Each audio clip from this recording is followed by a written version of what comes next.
Ce challenge a un grand sens. En pratiquant tous les jours quelque chose de nouveau, quelque chose qui capte notre attention et révèle notre curiosité, notre cerveau se réveille et nous offre de l'énergie pour accomplir cette nouvelle activité. En me réveillant chaque matin, je ne sais pas encore quelle nouvelle activité m'attend aujourd'hui, dans le cadre de mon défi Éveil de la force.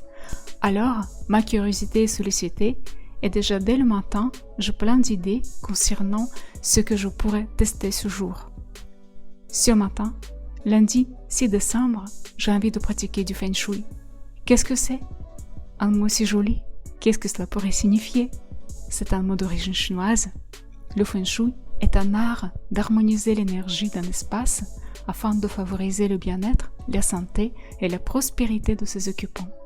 Le Feng Shui repose sur le principe que tout ce qui nous entoure relève d'une énergie universelle, le Qi. Cette énergie circule aussi bien dans notre environnement que dans notre corps et notre esprit. L'objectif donc du Feng Shui est de faire en sorte que l'énergie vitale circule le mieux possible à l'intérieur de notre corps et dans notre espace extérieur. Plus la circulation est fluide, plus notre état d'esprit est positif. Une bonne circulation de l'énergie vitale permet d'améliorer notre vie à tous les niveaux. L'énergie vitale circule partout. Vous avez vu le film Lucie de Luc Besson? À la suite de circonstances indépendantes de sa volonté, une jeune étudiante, Lucie, développe ses capacités mentales à l'infini. Elle colonise son cerveau et acquiert des pouvoirs illimités. À la fin du film, quand on lui pose la question « Où es-tu ?», elle répond « Je suis partout ». Tant que l'énergie vitale circule, tout va bien. Si elle est bloquée quelque part, cet endroit risque de devenir une source de mal-être. Dans notre maison ou notre appartement, un espace intérieur encombré crée des blocages énergétiques susceptibles de générer des dysfonctionnements dans notre vie.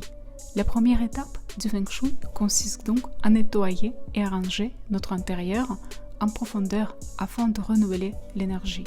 L'idée est donc de choisir un espace, de le nettoyer et de le ranger. Aujourd'hui, j'ai envie de revoir mon espace de vêtements, mon dressing. Je vais décider ce que je garde, ce que je donne ou ce que je jette. J'y mets 15 minutes, pas plus, car l'idée centrale de ce challenge est justement de faire le maximum de choses en un laps de temps très court. En cas d'hésitation, je sais qu'il existe une règle d'or. Souvenez-vous de la dernière fois où vous avez porté ce vêtement. Si cela remonte à plus d'un an, dites-vous que vous ne l'utiliserez plus jamais et séparez-vous-en.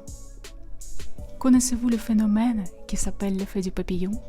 Le créateur de cette expression est Edward Lorenz. En anglais, c'est Butterfly Effect.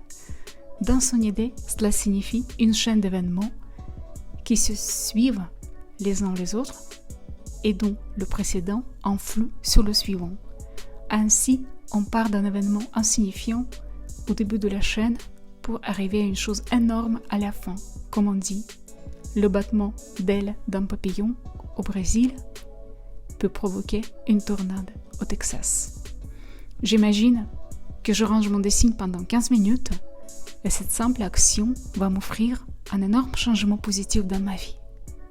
Pour provoquer cet événement, je revois mes vêtements et je répète la même phrase pendant 15 minutes. Je range mes vêtements et j'attire ainsi un énorme changement positif dans ma vie.